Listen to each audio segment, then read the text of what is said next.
Are narcissists capable of hurting us? Are they actually like the rest of us, or is there something about them inherently different? And could they actually be considered evil? These are the types of questions we're going to deal with on this replay of a TikTok Live. I'm your host, Dr. Carrie Kerr-McAvoy, and you're listening to Breaking Free from Narcissistic Abuse. Thank you so much for being a listener. Please leave a review. It goes a long ways in helping this podcast. And make sure you subscribe so you don't miss future episodes. We are listener supported, and any small donation is greatly appreciated. One of the common errors we make with toxic people is we assume they see the world the way that we do. We assume that the rules that we live by, the societal guidelines, the politeness, the hospitality, all the things that sort of are the things in which we use as rails for our behavior, we assume those apply to them as well. The problem is that it doesn't, that they're wired differently, they have different purposes, they perceive relationships very differently, and they don't even experience the same kind of pain that we do when we bother other people, affect other people. I don't know about you, but one of the things I find is that it's very hard for me to be deliberately cruel, to deliberately mean. That actually creates a kind of pain, a psychic pain for me. If I know that the comment I'm going to make is hurtful or unkind, I feel an angst, a pang of feeling for that. Interestingly enough, they found in the brains of the structure, the neurological structure of narcissists, that the center that feels distress like that is different. It doesn't look the same. It doesn't have the same kind of activity that the brain of a normal person. That they don't feel the same level of pain or distress that you and I would feel. But that is one of the big mistakes that I made in the narcissistic relationship that I found myself in, is that I assumed that the same rules that govern all of us was governing this person's behavior. And maybe you did that as well, that you would think, no one would do that. That's just outside. That's just too horrific. That's too unkind, too sadistic. Polite people don't do that. Civil people don't do that. This person wants to be a good person. They wouldn't behave like that.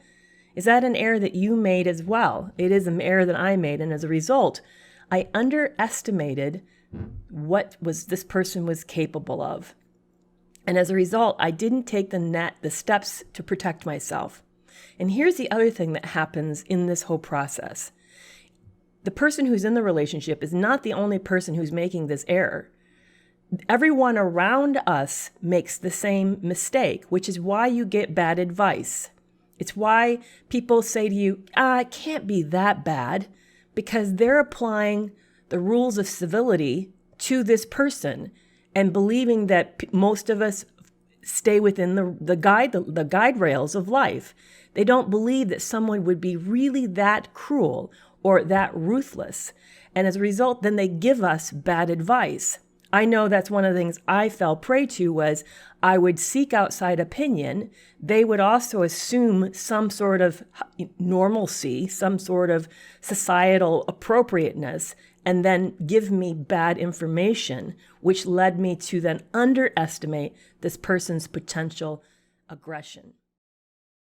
How do I help my adult sons not repeat narcissistic behavior? One of the things that happens in family dynamics is that everyone's very aware who has power, where the power resides.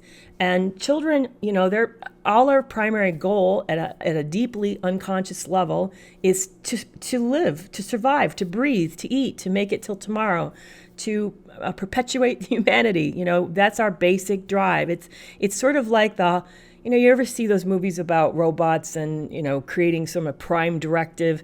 Well, our body, our unconsciousness has a prime directive, and that is you will survive. It's very built in at every level. And so we do things, a lot of our motivations, if you really dig, pull the layers back and look deep, is to make it, to get through the situation.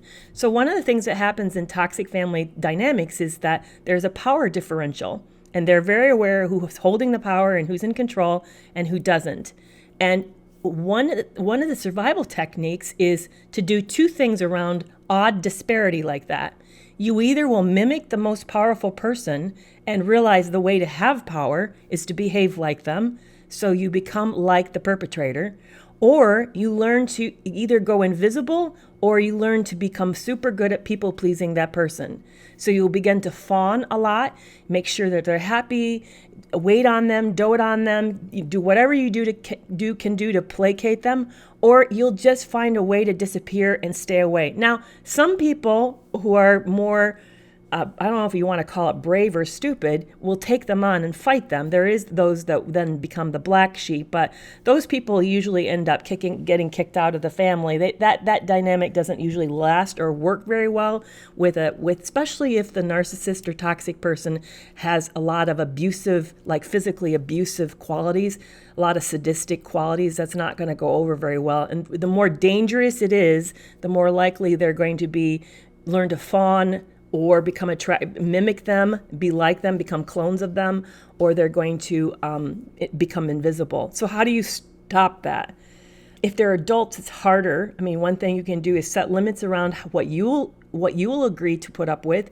You can speak to them about the fact that you're not going to tolerate gaslighting when it starts to happen, that you're not going to continue a conversation that becomes hostile and aggressive.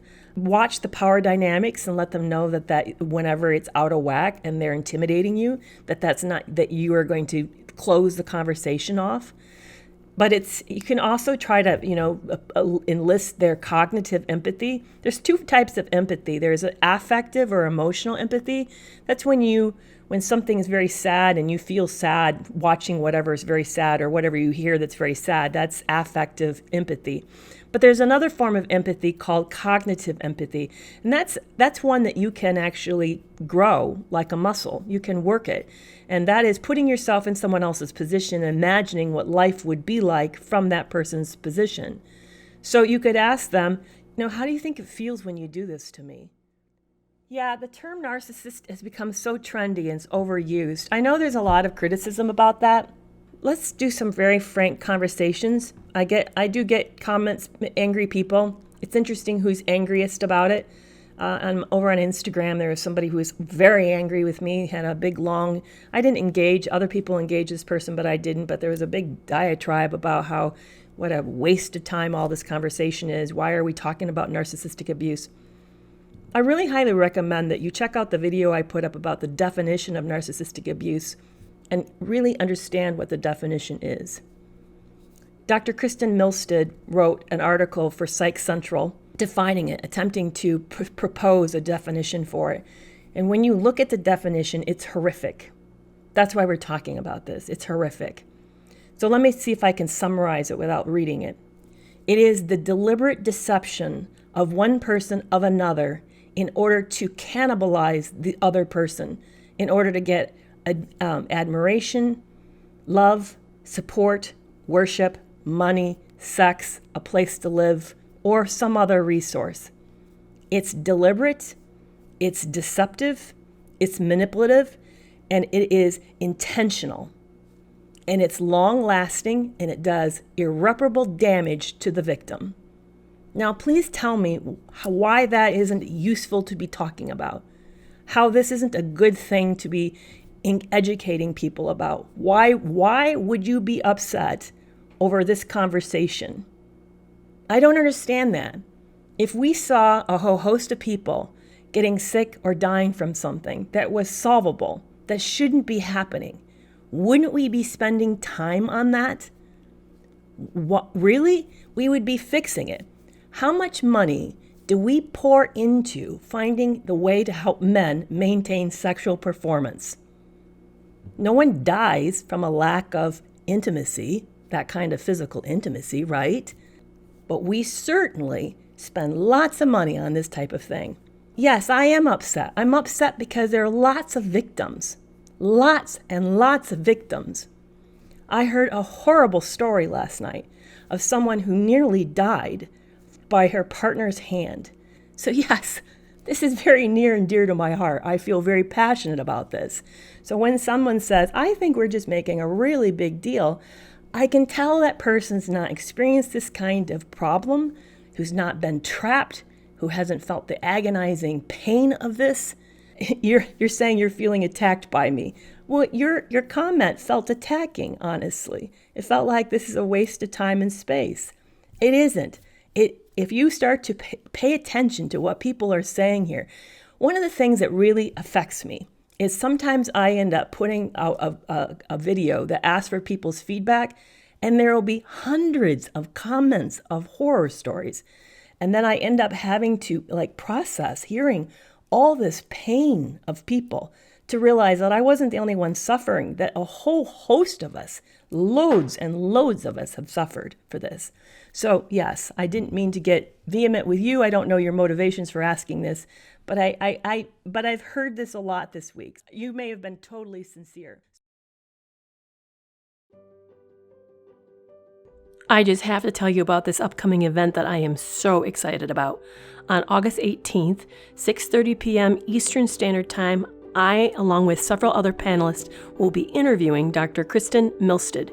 She is one of the leading experts in narcissistic abuse and wrote a wonderful book called Why Can't I Just Leave, which was published in November of 2021. The final 30 minutes of that live interview will be audience participation. You're going to be able to actually ask her your questions that evening. This is an event you don't want to miss. Make sure to get your tickets through the link in this episode's show notes. And if you can't make it that night, you'll be able to purchase a lifetime access to the replay after the event occurs. In other words, the replay won't be available for purchase until after the event. But this is one of those events you really don't want to miss. I am so jazzed about it.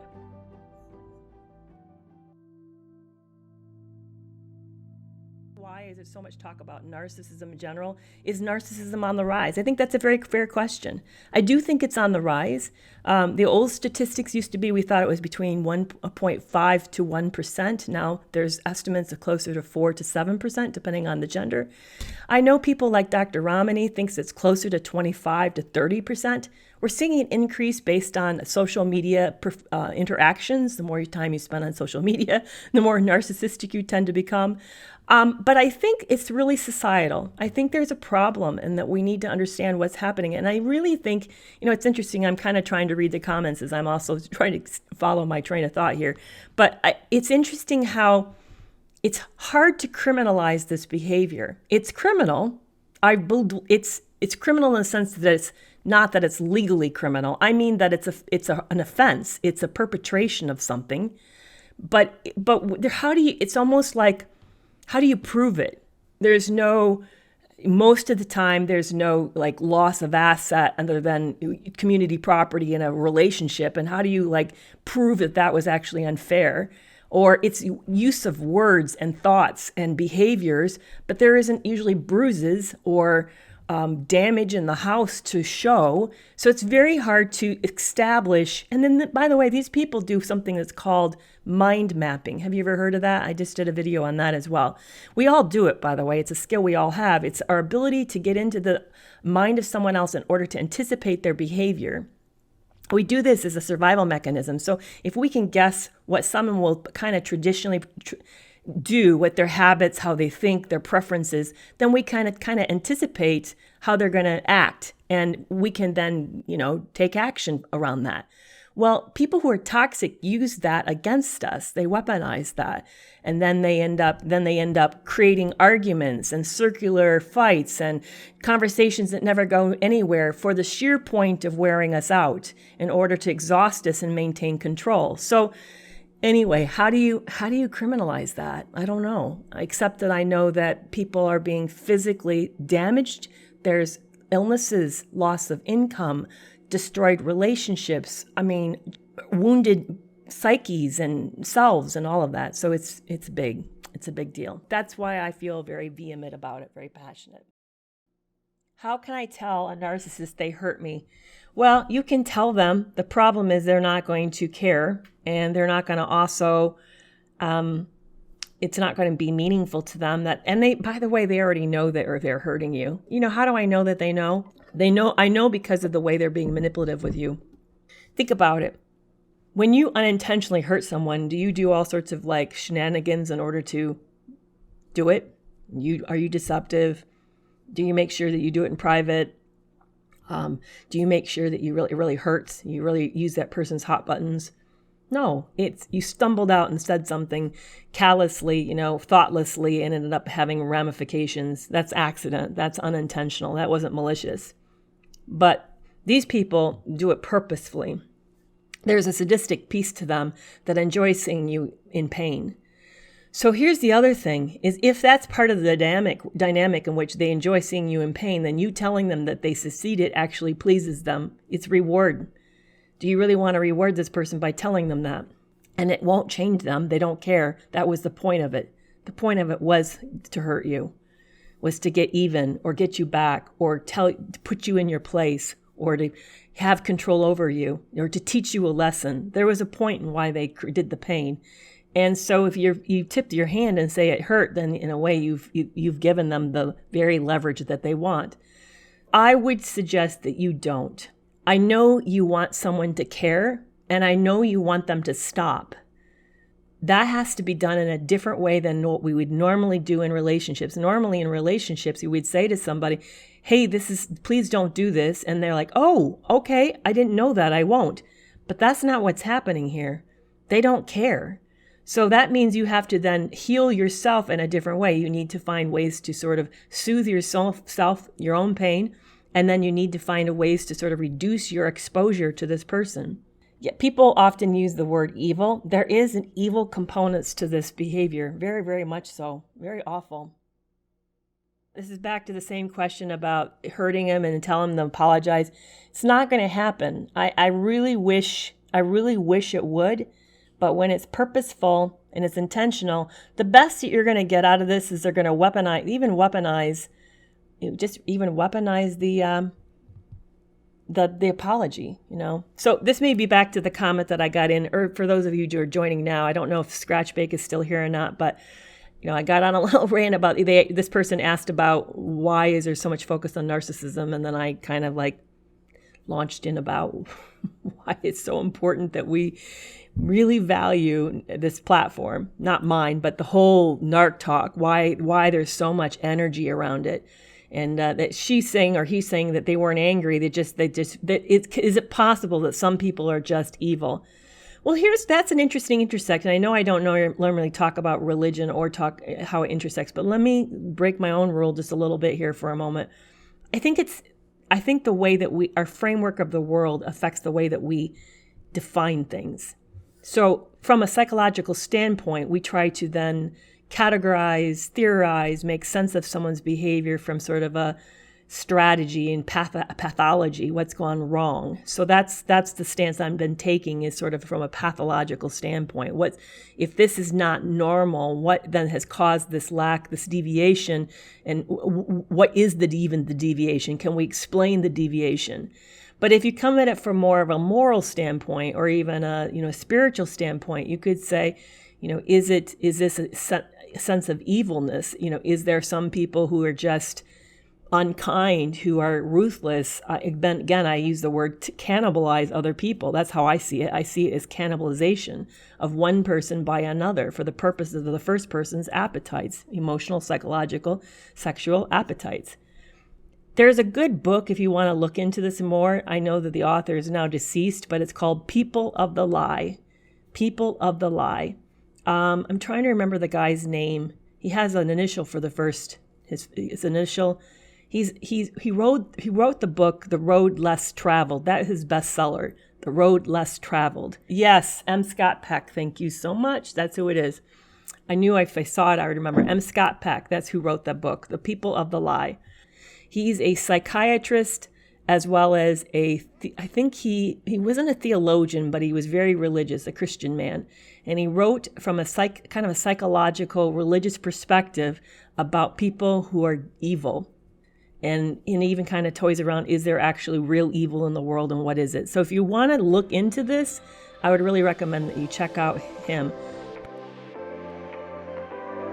Thank you so much for joining me on this episode of Breaking Free from Narcissistic Abuse. We're going to be back on Friday, but in the meantime, be sure to check out my social media profiles. Did you know that each week I go live up to 3 times on TikTok and that I'm regularly posting on Instagram?